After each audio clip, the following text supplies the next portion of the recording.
7월 17일 월요일 지혜를 얻으라는 제목으로 잠언 8장 22에서 36절의 말씀입니다. 사랑의 하나님 감사합니다. 오늘도 우리에게 말씀 묵상의 시간을 허락하심에 감사합니다. 이 잠언 말씀을 통하여서 하나님을 경외하는 지혜를 알기 원합니다. 말씀하여 주시옵소서. 말씀이 들리기 원하고 복음이 들리기 원합니다.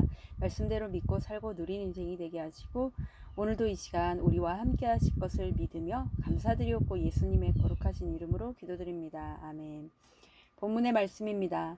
여호와께서 그 조화의 시작 곧 태초에 일하시기 전에 나를 가지셨으며 만세 전부터 태초부터 땅이 생기기 전부터 내가 세움을 받았나니 아직 바다가 생기지 아니하였고 큰 샘들이 있기 전에 내가 이미 났으며 산이 세워지기 전에 언덕이 생기기 전에 내가 이미 났으니 하나님이 아직 땅도 들도 세상 진토의 근원도 짓지 아니하셨을 때라.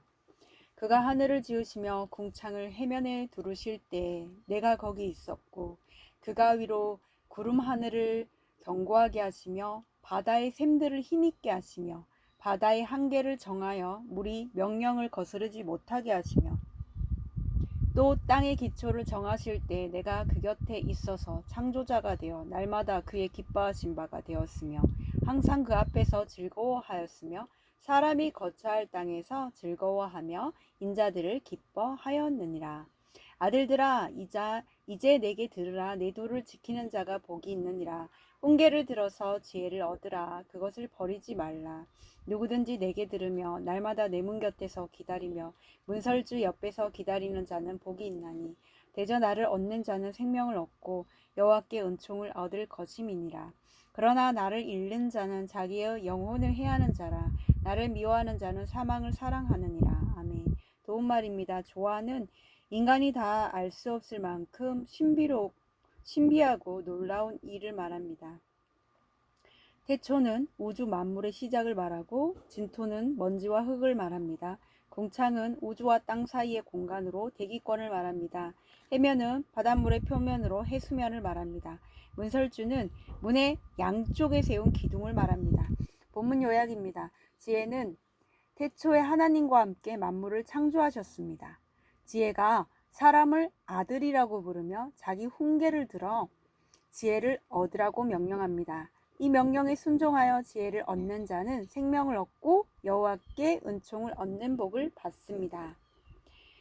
오늘의 중보기도입니다. 우리나라의 헌법을 세워주신 주의 은혜를 기억하며 그 가치를 잘 이어가게 하옵소서. 아멘.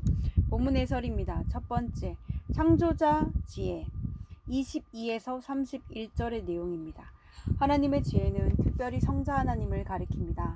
태초에 성자 하나님도 성부와 성령과 함께 천지를 창조하셨습니다.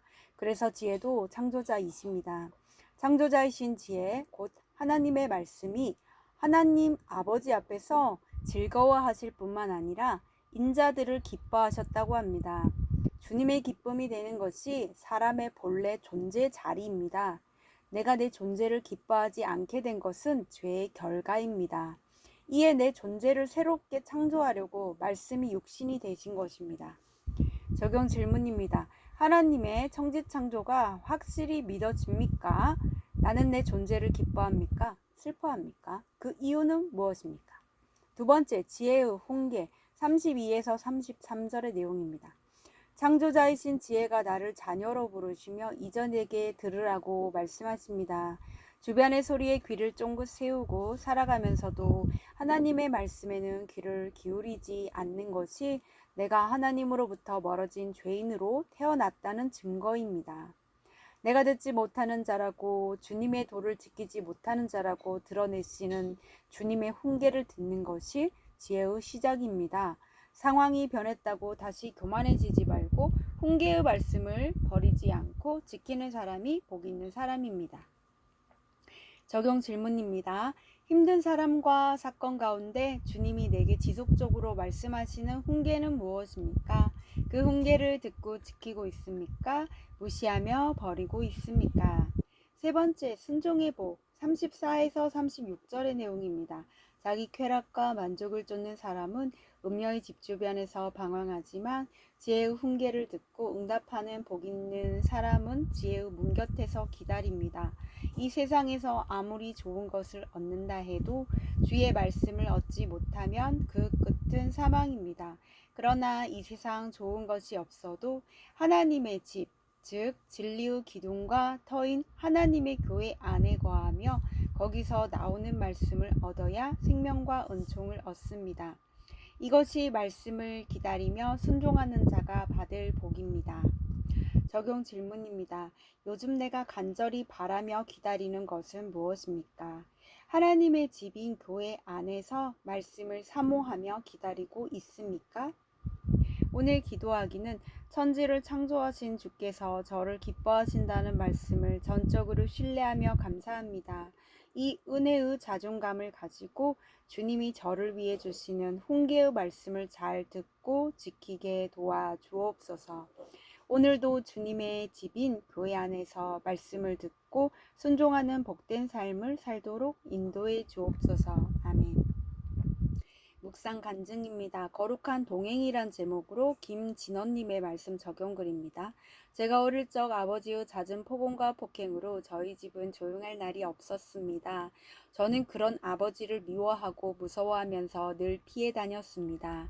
같은 집에 있어도 말 한마디 하지 않을 정도로 아버지와 저는 제대로 된 대화를 나눈 적이 거의 없었습니다. 제가 결혼하고도 그런 관계는 지속되었습니다. 그런데 몇 년 전 저는 사업과 주식 투자 실패로 많은 돈을 잃게 되었습니다.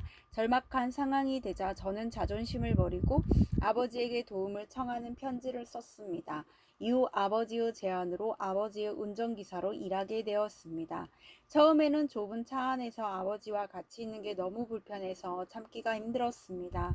몇 번이나 그만둘 생각을 했지만 그때마다 말씀에 근거한 공동체의 권면으로 아버지와의 어색한 동행을 계속하게 되었고 그렇게 3년이란 시간이 흘렀습니다. 그동안 저는 출근길 차 안에서 아버지와 난생처럼 고래고래 소리를 지르며 싸우기도 하고 라디오 사연을 들으며 같이 웃기도 했습니다. 또한 제 아이들의 이야기로 아버지와 많은 대화를 나누기도 했습니다. 그러면서 전에는 몰랐던 아버지에 대해 새롭게 알게 되었습니다. 저는 사실 아버지의 운전기사 일을 시작한 지 얼마 되지 않아 다시 사업할 계획을 세우고 있었습니다. 그러다 문득 지금 아버지와 함께하는 이 시간을 하나님이 오래전부터 계획하신 건 아닐까 하는 생각이 들었습니다. 그리고 아버지와의 관계를 회복해야 복음을 전할 수 있겠다는 마음이 생겼습니다. 또한 훗날 아버지가 안 계실 때 지금 아버지와 함께하는 이 시간이 가장 그리울 것 같다는 생각이 들어 사업할 마음을 접었습니다. 요즘은 예전에 비해 아버지와의 관계가 많이 회복되어 출근길이 편안하고 즐겁습니다. 예수님 없이 살면서 아버지를 원망하고 정죄하던 저를 지혜의 말씀으로 아버지를 사랑하고 긍휼히 여길 수 있도록 인도해 주신 주님의 은총에 감사드립니다. 이분에 적용하기는 아버지가 제게 잔소리하셔도 짜증내거나 인상을 쓰지 않겠습니다. 술에 취한 아버지를 볼 때 정죄하거나 무시하지 않고 아버지의 구원을 위해 기도하겠습니다. 입니다.